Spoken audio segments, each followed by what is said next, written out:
Hi, my name is Amy Sangster. I'm the soil specialist for Apriliya, and today we're going to talk about how to take a proper soil sample.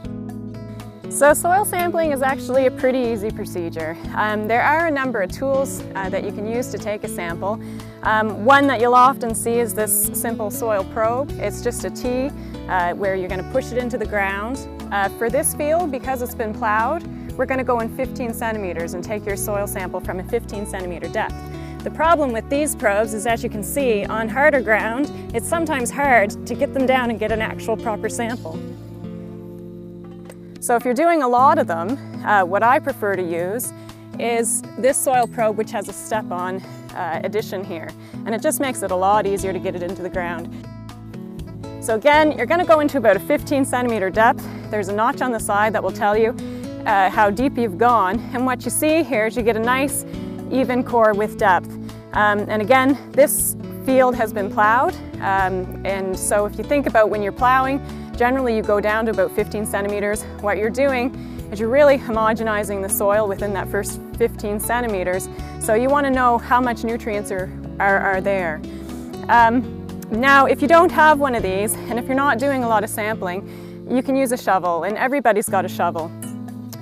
And to be honest with you, if you're not taking a lot of samples, I'd save yourself some cash. Some of these probes can run upwards of $100.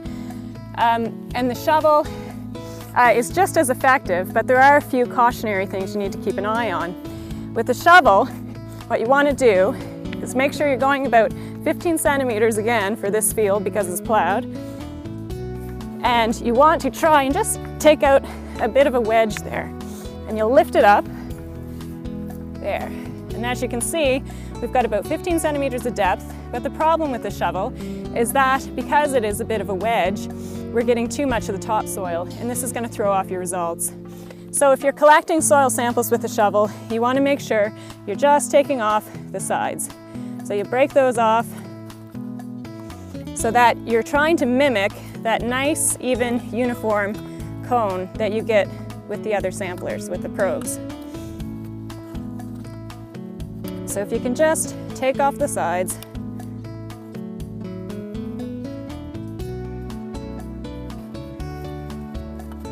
And again, so that sample's a little better. So as you see, there's your cross section. It's more uniform with depth, which is what you want. And that sample will give you just as good results as a probe will. The last tool I'll show you, this is called a Dutch auger. And I don't use this a whole lot for soil sampling unless the ground is really hard to go through. And this auger will pretty much sample anything. So if you've got ground that's a little rockier, those smaller soil probes, it's really tough to get a good sample. But these augers, as I mentioned, they'll go through just about anything. And you just auger down. You can see this ground's actually a little harder to go through as well.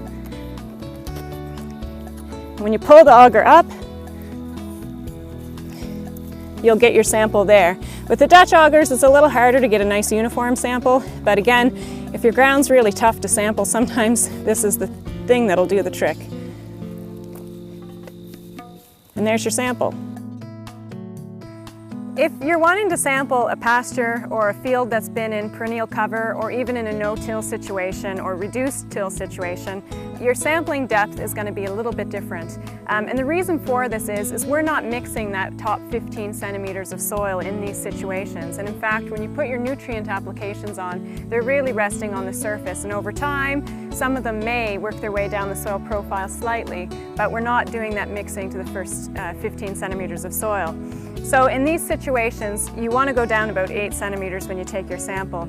And what I do is I just kneel down and I just gently brush off any of the plant material or plant debris that's resting on the surface. And when you sample, again, you're going to go about 8 centimeters. And that is about 8 centimeters. My notch on this probe is right there for 15 centimeters, so it's a little shallower. And what we're trying to do is really mimic where we're putting our applications, our soil amendments and our nutrient applications. And as well, we're trying to sample the zone where the majority of the roots are, keeping in mind that really the majority of your roots in the soil are within the first 5 centimeters of the soil. So we're just going to go down a little bit deeper, and that should give you a better estimate of plant available nutrients in these situations.